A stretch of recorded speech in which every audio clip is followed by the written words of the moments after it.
fueron hallados muertos en la cárcel de Machala, en el suroeste del país. Las autoridades informaron este lunes que los cuerpos aparecieron tras la detonación de un explosivo en los alrededores del...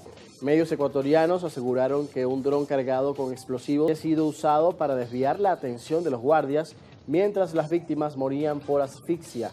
Esta prisión vive una escalada de violencia extrema. Hace un mes justamente fueron asesinados 31 internos y en septiembre otro ataque entre reclusos dejó 14 muertos, incluido un guardia.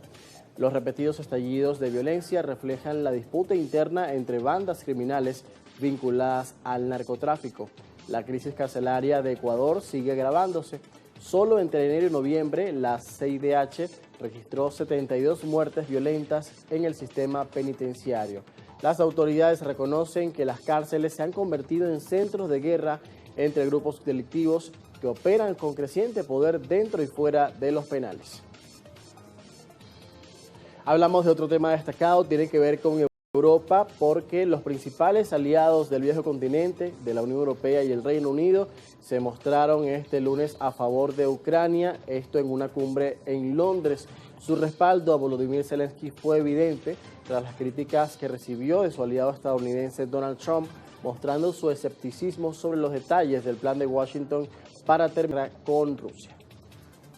El presidente de Ucrania el lunes en Londres con los mandatarios de Reino Unido, Alemania y Francia, después de que Donald Trump lo acusara de no haber leído la propuesta estadounidense para poner fin al conflicto.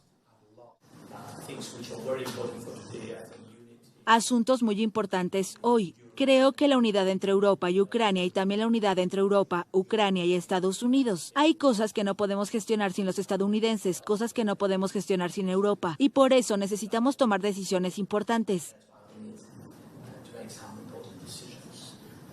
Autoridades de Ucrania y Estados Unidos se reunieron la semana pasada en Miami en busca de un acuerdo sobre el plan de Trump para acabar, pero sin avances. El punto conflictivo radica en la cuestión de las posibles concesiones territoriales a Rusia por parte de Ucrania.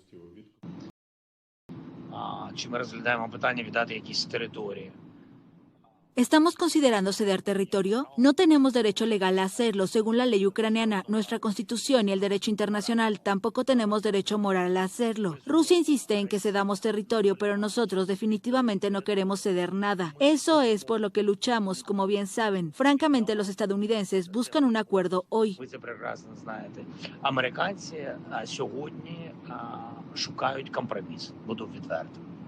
El plan inicial de Estados Unidos llamaba a Kiev a entregar territorio a Rusia a cambio de algunas garantías de seguridad, pero no obtuvo el respaldo de Ucrania ni de Europa. Soy escéptico sobre algunos detalles que vemos en los documentos provenientes de Estados Unidos, pero tenemos que hablar de ello. Por eso estamos aquí. Gracias por su invitación. Trump dijo el domingo estar decepcionado de que Zelensky no haya leído la propuesta de paz de Washington. Rusia también rechazó partes del plan estadounidense y aseguró que queda mucho trabajo por hacer. Otro de los temas tratados en la reunión en Londres fue el uso de los activos rusos congelados en Europa para financiar a Ucrania, pero ninguno de los 4 dirigentes hizo declaraciones tras el encuentro.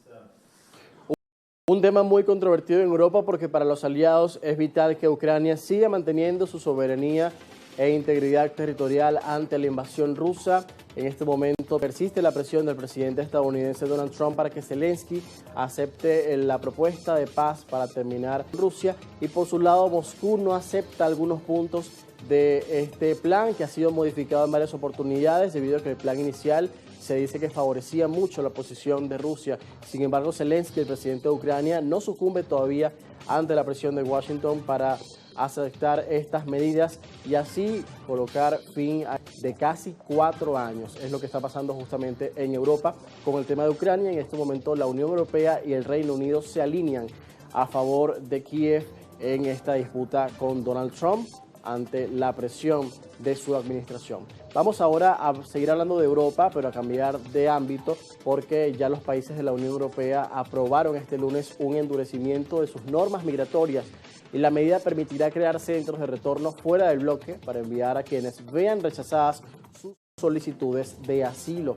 Los 27 ministros del Interior avalaron estas propuestas en Bruselas en medio del avance político de fuerzas que exigen frenar la migración. El acuerdo establece el uso de países seguros para acelerar expulsiones de migrantes sin posibilidades de asilo. También contempla sanciones más fuertes contra quienes se nieguen a abandonar territorio europeo. La Comisión Europea impulsó este paquete para reforzar el control fronterizo y reducir presiones internas. Antes de entrar en vigor, las nuevas reglas deben recibir el visto bueno del Parlamento Europeo. De aprobarse, marcarían un giro más estricto en la política migratoria del bloque comunitario. La Unión Europea busca enviar señales de firmeza mientras crecen las tensiones por la llegada de solicitantes de asilo al viejo continente. Y como les contábamos en la parte anterior, vamos a estar hablando de Siria porque miles de personas salieron este lunes a las calles de Damasco para conmemorar el primer aniversario de la caída de Bashar al-Assad en un contexto marcado por la celebración y llamados del nuevo presidente Ahmed al-Sharaa a unir esfuerzos para reconstruir un país devastado por años de guerra civil. Decenas de miles de personas salieron el lunes a las calles de Damasco, donde hubo un desfile militar para conmemorar la fecha. Ha pasado un año y hemos visto muchos cambios significativos y positivos en lo económico, en lo social y en todos los demás aspectos. Pero el mayor cambio que vimos es que hay seguridad y que se fue el miedo del corazón de todos.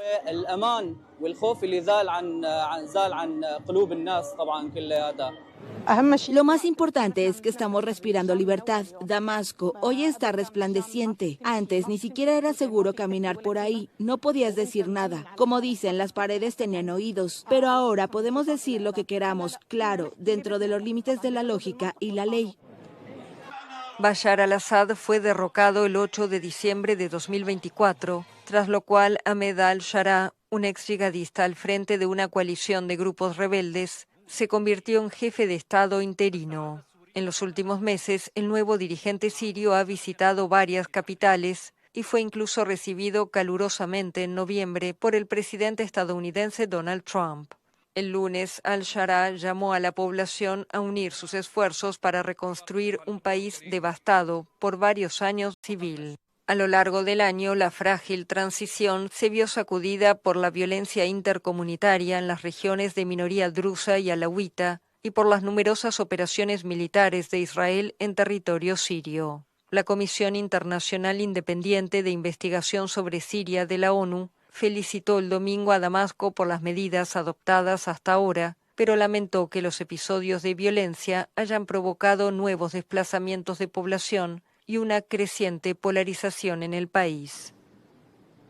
El tema con Israel y la crisis de ataques sectarios dentro de Siria sigue siendo uno de los principales retos que tiene Ahmed al-Sharaa, que por ahora ya ha logrado que Estados Unidos levante las sanciones y también se reinserte en parte del sistema internacional. Incluso ha retomado sus relaciones con algunos países árabes que habían roto con Bashar al-Assad, que tenía diferencias, por ejemplo, con países como Emiratos y Arabia Saudita.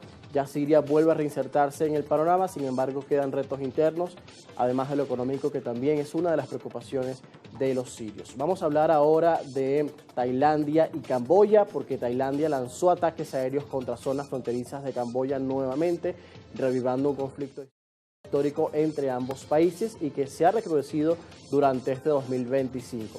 Las autoridades tailandesas confirmaron la muerte de un soldado, mientras Camboya denunció que 8 civiles fallecieron y varios más resultaron heridos. La ofensiva desató una nueva ola de desplazamientos en comunidades cercanas. Los combates se producen tras una serie de tensiones que no logró contener la tregua negociada el año pasado con respaldo del presidente estadounidense Donald Trump. Ese alto al fuego quedó suspendido después de que una mina hiriera militares tailandeses, lo que reactivó los choques esporádicos en la frontera. Entre el domingo y el lunes, la violencia escaló nuevamente con enfrentamientos en 2 provincias camboyanas. Las autoridades de ambos países reportan miles de personas huyendo para resguardar sus vidas. Y la ONU criticó este lunes la apatía mundial, así lo consideró ante el sufrimiento al presentar su campaña humanitaria para 2026, que se verá limitada por los recortes en la ayuda exterior de muchos aliados. Vivimos una época de brutalidad, impunidad e indiferencia, una época en la que las reglas retroceden, en la que los cimientos de la coexistencia están bajo un ataque sostenido, en la que nuestras antenas de supervivencia han sido entumecidas por la distracción y corroídas por la apatía, en la que ponemos más energía y dinero en encontrar nuevas formas de matarnos entre nosotros, mientras desmantelamos los mecanismos que tanto nos costó desarrollar para protegernos de nuestros peores instintos, y cuando los políticos se jactan de recortar la ayuda. El alto funcionario condenó la ferocidad y la intensidad de los asesinatos, el completo desprecio por el derecho internacional y los horribles niveles de violencia sexual que presenció sobre el terreno en 2025. Y dijo que pese a esto, la ONU solo pudo recaudar este año $12.000 millones de los 45.000 millones que solicitó, su nivel más bajo en una década. Esto permitió ayudar únicamente a 98 millones de personas, 25 millones menos que el año anterior.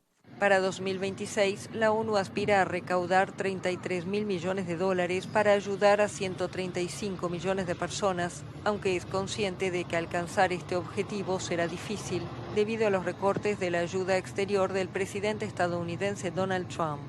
Entre las prioridades para el próximo año están Gaza, Cisjordania y Sudán.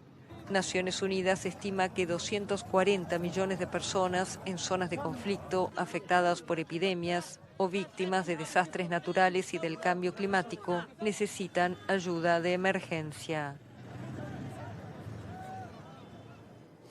Y con este informe respecto a noticias de la ONU, vamos a hacer una nueva pausa aquí en Primera Página. Son las 6:49 minutos en Caracas. Al regreso comienzan las entrevistas del día y estará en el estudio el primer invitado de esta mañana. Ya regresamos con más. Y con este informe